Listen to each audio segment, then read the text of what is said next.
ಇಂದು ಬೀದರ್ ಜಿಲ್ಲೆಯ ಒಂದು ಕರ್ನಾಟಕ ಕ್ರೈಸ್ತ ಸಂಘಟನೆಯ ವತಿಯಿಂದ ಜಿಲ್ಲಾಧಿಕಾರಿಗಳ ಮೂಲಕ ಸನ್ಮಾನ್ಯ ಶ್ರೀ ಡಿ.ಕೆ. ಶಿವಕುಮಾರ್ ಸಾಹೇಬರಿಗೆ ನಾವು ಒಂದು ಮನವಿ ಪತ್ರವನ್ನು ಸಲ್ಲಿಸಿರುತ್ತೇವೆ.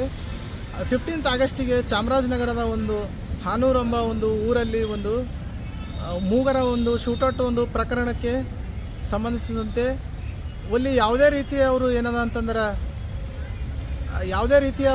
ಭೇಟಿ ಆಳಕ್ಕೆ ಹೋಗಿಲ್ಲ. ಅವರು ಅಲ್ಲಿ ಏನದ ಅಂತಂದರೆ ಸರಿಯಾಗಿ ಏನದ ಅಂತಂದರೆ ವಿಚಾರಣೆ ಮಾಡಬೇಕು. ಅವರು ಮೂಗರು ಏನು ಸತ್ತಿದ್ದಾರೆ ಅವರ ಒಂದು ಆಂಥನಿ ಸ್ವಾಮಿ ಮತ್ತು ಇನ್ನೊಬ್ಬರು ಡೇವಿಡ್ ಕುಮಾರ್ ಮತ್ತು ಇನ್ನೊಬ್ಬರು ಆದಂಥ ಪೀಟರ್ ಅವರು ಇವರು ಮೂಗರ ಒಂದು ಸಾವನ್ನು ಅಪ್ಪಿದ್ದಾರೆ, ಶೂಟೌಟನ್ನು ಮಾಡಿರ್ತಾರೆ. ಅರಣ್ಯ ಅಧಿಕಾರಿಗಳು ಅವರ ವಿರುದ್ಧ ಏನೋ ಕಾನೂನು ಕ್ರಮ ತಗೋಬೇಕು.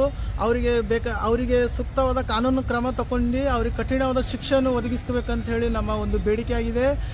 ಅದೇ ರೀತಿಯಾಗಿ ಏನಂದರೆ ಚಾಮರಾಜನಗರದಲ್ಲಿ ಅನೇಕರು ಹೇಳ್ತಾ ಇದ್ದಾರೆ, ಅಲ್ಲಿ ಇವರು ಯಾವುದೇ ಭೇಟಿ ಆಳಕ್ಕೆ ಹೋಗಿಲ್ಲ, ಇವರು ಒಂದು ರೈತರು, ಇವರು ಅಮಾಯಕರು, ಇವರು ಕಾರ್ಮಿಕರು, ಇವರು ಒಂದು ಹಸುವಿಗಾಗಿ ಅಲ್ಲಿ ಒಂದು ಅರಣ್ಯ ಪ್ರದೇಶದಲ್ಲಿ ಹೋಗಿರುತ್ತದೆ. ಅರಣ್ಯ ಪ್ರದೇಶದಿಂದ ಕರ್ಕೊಂಡು ಬರಲಿಕ್ಕೆ ಹೋಗಿರುವಾಗ ಇಂಥ ಒಂದು ಘಟನೆ ನಡೆದಿದೆ ಅಂತ ಹೇಳಿ ಅಲ್ಲಿ ಎಲ್ಲರೂ ಒಂದು ಹೇಳ್ತಾ ಇದ್ದಾರೆ ಅಲ್ಲಿನ ಜನರು.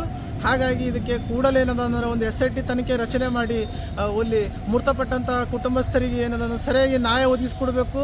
ಮೃತಪಟ್ಟಂಥವರಿಗೆ ತಲೆಗೆ 1 ಕೋಟಿ ರೂಪಾಯಿ ಪರಿಹಾರ ಕೊಡಬೇಕು ಸರ್ಕಾರ. ಮತ್ತು ಹಾಗೆ ಅದೇ ರೀತಿಯಾಗಿ ಅವ್ರ ಕುಟುಂಬಸ್ಥರಿಗೂ ಸಹ ಏನದ ಅಂತಂದ್ರೆ ಒಂದು ಗೌರ್ಮೆಂಟ್ ಉದ್ಯೋಗದಲ್ಲಿ ಒಂದು ಜಾಬನ್ನು ಕೊಡಬೇಕಂತ ಹೇಳಿ ನಮ್ಮ ಒಂದು ಮನವಿಯಾಗಿರುತ್ತದೆ.